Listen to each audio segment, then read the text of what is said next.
And now, Chapter 8 of The Last Boy on Earth, Freedom Park.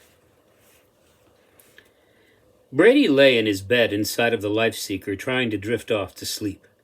He spent most of his days keeping busy, so his mind didn't wander to places where he might lose himself when evening fell and the pale moon rose on the chalkboard sky. He felt the stab of loneliness more acutely than anyone had ever felt it before, or so he imagined.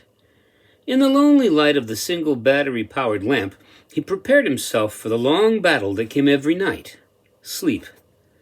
The shadows crept closer to him like tangible shades, moving patches of midnight that slithered and chattered their teeth, shaking their angry hands.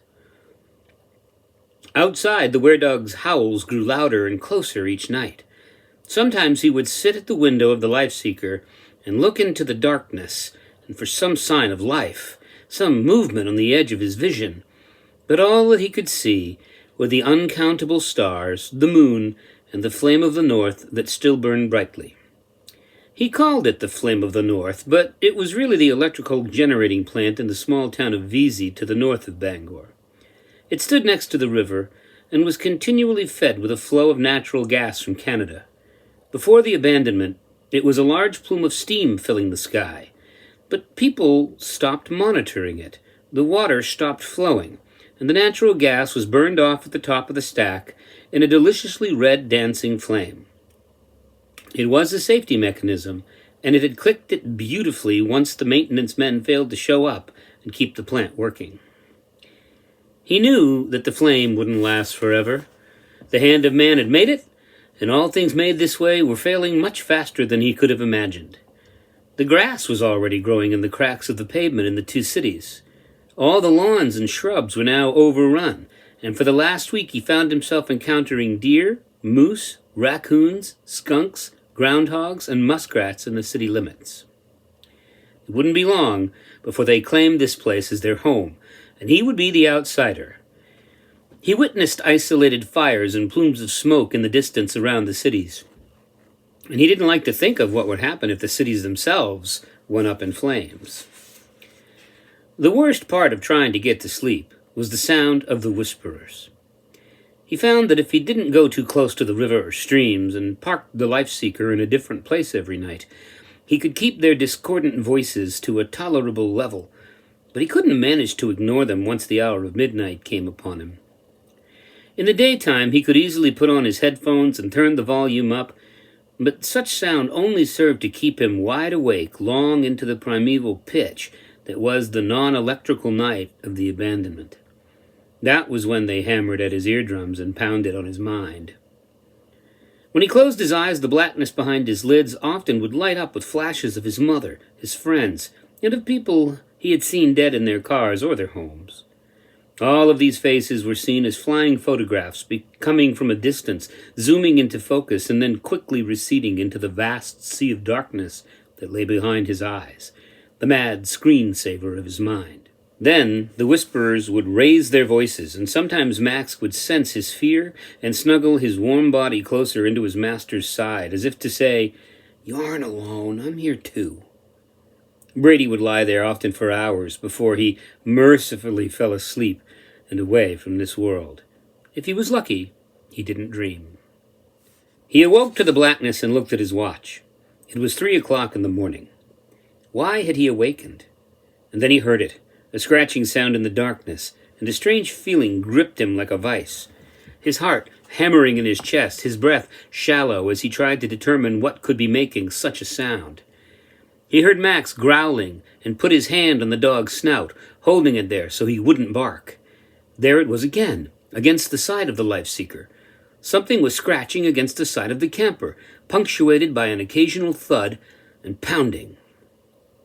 Brady didn't dare to move, frozen in his bed like a statue. He was ice, he was stone. Whatever was making that noise sounded deliberate and intelligent. In a moment that seemed like an eternity, the sound ceased. He didn't dare to look at his watch. For a very long time, he didn't shift from his position. In all, he waited a little over an hour when the first light of the new day began to edge its way over the ridge of the eastern sky. Arming himself with his full array of weaponry, he threw open the aluminum door of the life-seeker and quickly surveyed the world outside. There was nothing unusual or out of place. Max shot out from behind him and ran to the far side of the camper and began to bark. Holding his sword in one hand and his paintball gun in the other, he rounded the corner and saw what had occurred during the hours of darkness. Someone or something had painted the words on the driver's side of the life-seeker in red paint. It said, "Leave or die." It was signed, Grendel. On the ground were the painted paw prints of a large dog leading away and into the city. Brady let the significance of the words sink into his mind before reacting.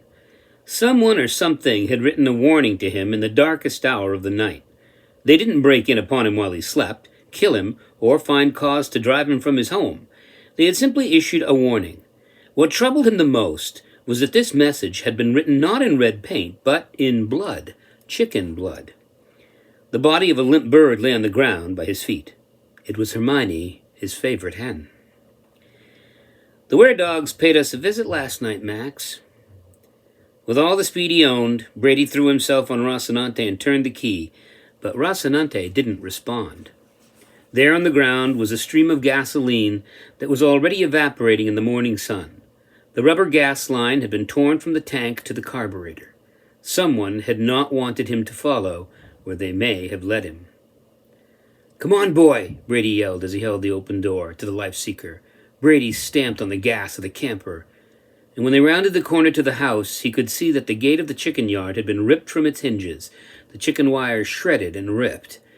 All of his birds lay scattered, their necks wrung and their limp bodies lying in the throes of death. Brady sat down on the back step of the house and put his head in his hands. He had placed so much of his hope in these birds. For the last week he had thought of little else. The evidence was clear. The were-dogs were getting more intelligent, lending credence to his idea that these creatures were not people who had turned like werewolves into animals, but quite the opposite. They were dogs who were turning into humans, gaining intelligence, becoming less cautious, and he knew this development might describe his own end. He had been quite alone before, but now he had enemies. For some reason that he didn't understand, they were hunting him. And who was Grendel? Surely not the monster slain by the hero Beowulf from Anglo-Saxon myth. Observation mode. Brady entered his fortress of solitude and called up his file on Grendel. It read as follows. Grendel, monster from Anglo-Saxon mythology, one of 3 monsters that were slain by the hero Beowulf, along with Grendel's mother and the dragon. Grendel was terrible to look upon.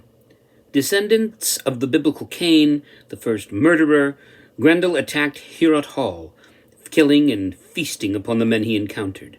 The noise of the drunken revelers in the mead hall roused his anger and drove him to madness.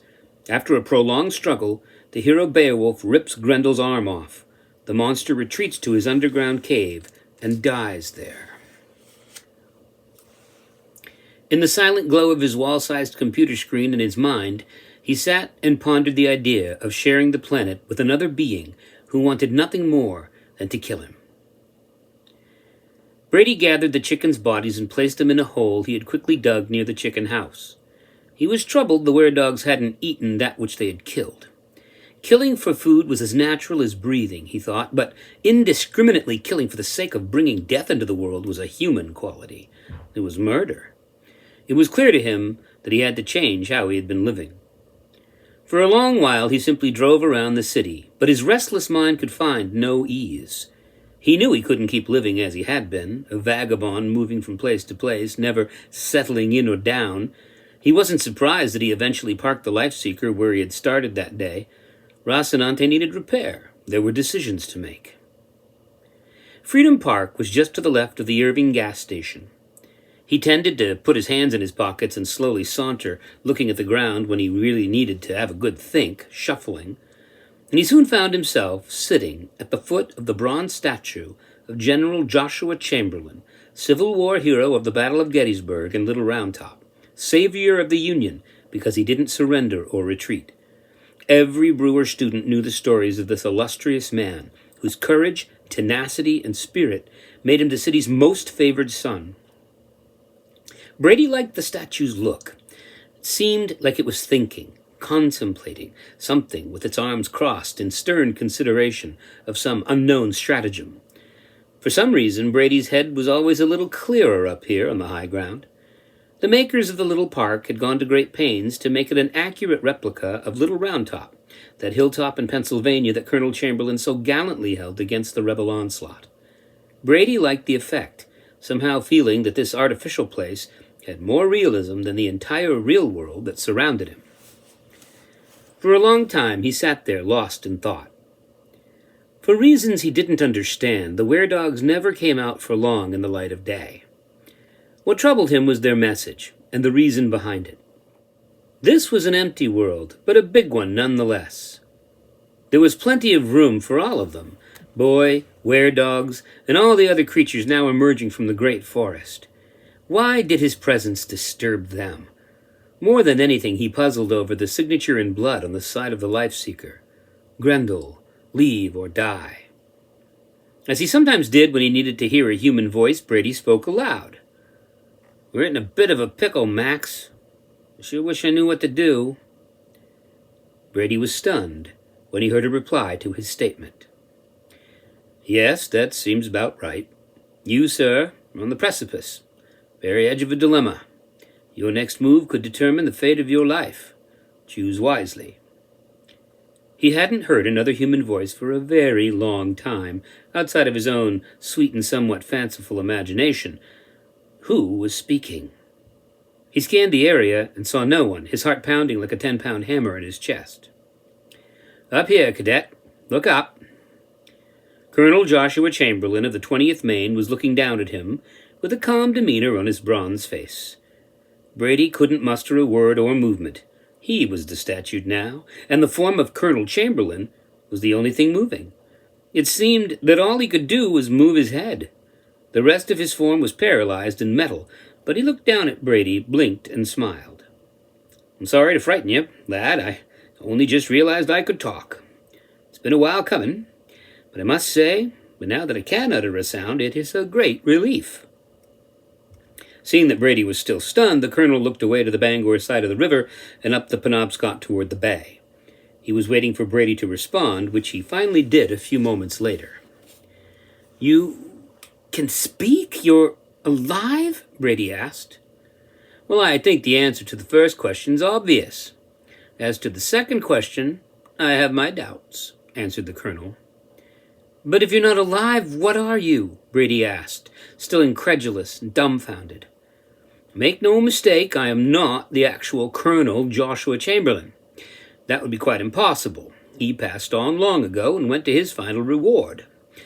No, I am not the real thing. I am something similar," replied the statue. "Something similar?" Brady couldn't hide his astonishment.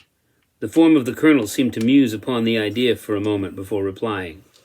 A facsimile. I believe that I am animated by all the thoughts, ideas, knowledge, and opinions of Colonel Joshua Chamberlain that once were housed in the minds of the people. Memory kept the colonel alive. Since there is no one left to remember him, except for you, of course, I believe I am the amassed memory of the man. All of those thoughts have coalesced. Somehow, I have been made more than a hunk of fashioned metal. I'm not at all sure that the real colonel would approve of this situation. He would find this an abomination of nature, I am sure." Brady felt the bonds of sanity gripping him. He knew this was impossible, but he was also smart enough to understand that the world had changed, was changing still. If, without humans, dogs could turn into human-like creatures, perhaps talking statues might be something to consider. Or he was insane. "How long have you been aware of things?" asked Brady. "I do not know exactly. The passage of time is a human thing. I am not human. I have counted daylight and darkness, and I would say about 3 weeks. However, I have not been able to utter a sound until just now. Well, perhaps I could speak all the while, but you are the first person I've had the chance to engage in conversation." "Do you know what happened to the people?" inquired Brady. The colonel shook his head. No, not precisely.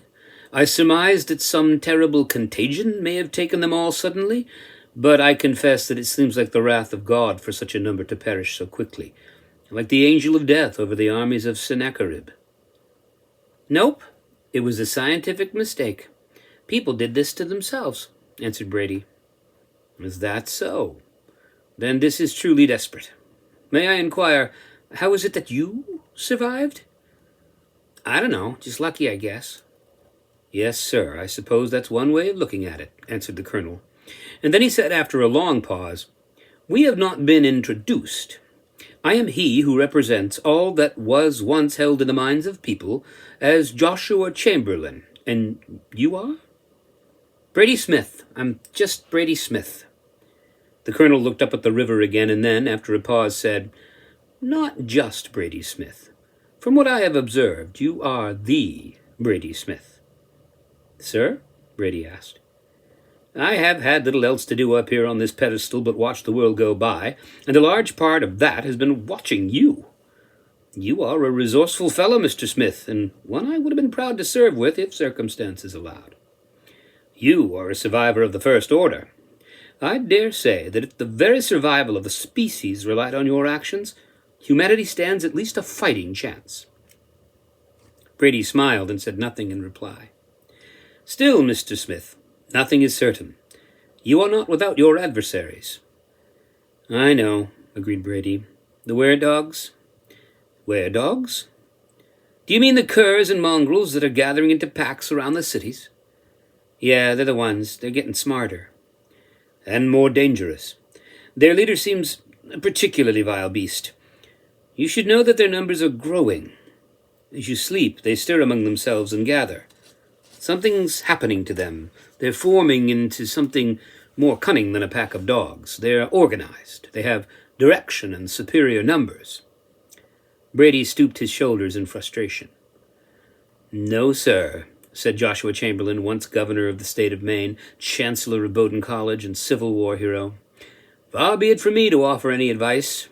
A man has to make his own decisions. What? No, I would like some advice. Really, I mean, I haven't heard another human voice in so long. I am not technically a human, but I take your meaning. And if you would like my thoughts on your predicament, I would be happy to oblige. Yes, please, answered Brady. I don't know what I'm supposed to do. Strategy is in order, Mr. Smith. You need to find the high ground or some place of strength that these creatures cannot intrude upon. A fortress of some sort is in order. These creatures are still animals. They are afraid of such things as fire, loud noises, and the bravery of a human. They will, however, take advantage of the foolishness of a boy. You must think like a warrior. A fortress? Yes, a place of strength whose walls can withstand their onslaught. I know just the place. Where? Asked Brady. He anticipated that the statue might suggest the armory or the Air National Guard base in Bangor. The Bangor Public Library, answered the statue. The library? What, are you joking? Asked an incredulous Brady. I am perfectly serious, young man. The library. Your prior strategy of moving from place to place has worked so far, but these creatures will follow you to your death eventually. It occurs to me, sir, that your continued existence will absolutely rely not on your ability to run, but upon your ability to learn. You have been a scavenger. Now you need to be a builder. You're but a boy, although a resilient and capable one at that. Your education has been interrupted and must continue. The library is the best repository of human knowledge you will find. It is a veritable armory of facts and instructions for survival. There's also the heavy stone of which the building is constructed to consider. The edifice is all rock and glass and metal. The doors are heavy and thick. It's as safe a castle as you'll find in the two cities. Inside, you can safely rest while the creatures outside walk circles in frustration around you. You've much to learn before you can overcome your opponents. Opponents? You mean were-dogs? Yes, and another. Brady was intrigued. Another? He asked. In that direction, behind me. He gestured by turning his head to the north as far as he could turn, the metal screaming as he twisted, rending and grinding. I've not seen him, but he is in that direction, toward the hospital. He is angry and determined. I have heard his screams in the darkness, even though you apparently have not. Is he, human? Asked Brady, not sure whether to be hopeful or afraid. I cannot tell. But humans can be monsters, Brady. They can destroy the world, kill millions, even billions, from what you have told me. They can conspire to commit acts of atrocity, and all because of selfishness and greed, anger and revenge. Humans deal in darkness. So you see, your question has no answer. He may be human, he may be a monster, or he may be both. Grendel, whispered Brady. Brady sat in silence for a long while, sitting on the pedestal in the shadow of the general. He wasn't sure what to call the statue, general or colonel. Joshua Chamberlain had been a colonel when he defended Little Round Top on the outskirts of Gettysburg, but he had been made a general after his actions. He decided that as long as the statue didn't care, neither did he. They both looked out upon the great river like a father and his child. Brady's mind had quickly acclimated to a talking statue, and the advice that the statue gave seemed prudent, even profound. To move into a place of shelter and security seemed like the only way he would survive. They'd warned him last night when they could have killed him. At that moment, Hugin swooped in and settled on the general's shoulder and began to croak and caw. The colonel seemed to be listening intently and then said, "Your scout here returns with news. The main pack of dogs is headed this way. I suggest a retreat is in order, Mr. Smith." "You mean I should run away?" Brady asked. "Bravely run away, I think. You know where to go. They cannot open heavy doors that have been bolted shut." "What do I do once I'm there? I can't just wait inside while they prowl outside. I'll starve to death. It'll be like a prison." "Nonsense," sputtered Joshua Chamberlain. "You will have an arsenal of thoughts and ideas at your disposal. These creatures are little more than dumb brutes, but you will have all the amassed thought of the ages at your hand. I would start with books that deal with tactics, perhaps some military histories, and from what I can tell, a smattering of mythology could not hurt." Brady could hear the howling and baying of dogs in the distance. He knew time was of the essence, and that the colonel's advice was sound. However, he was loath to leave his companion, even if he was a statue. He had many questions to ask and answers he needed. "Go on now," said Joshua Chamberlain. "Make your move." Well, it's just that," Brady faltered. He didn't quite know how to say what he was feeling. The colonel seemed to understand Brady's reticence. "I'll be right here. Once you've thwarted their plan, come back and speak with me. They usually keep to the darkness of the forest during the day. I'll help you as much as I can. And always remember, you have a weapon stronger than any that those creatures could ever possess.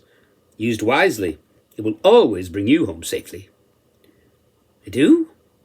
What weapon? I don't even carry a gun." "Your weapon is even stronger than a gun, my boy. Your weapon is called imagination." End of chapter.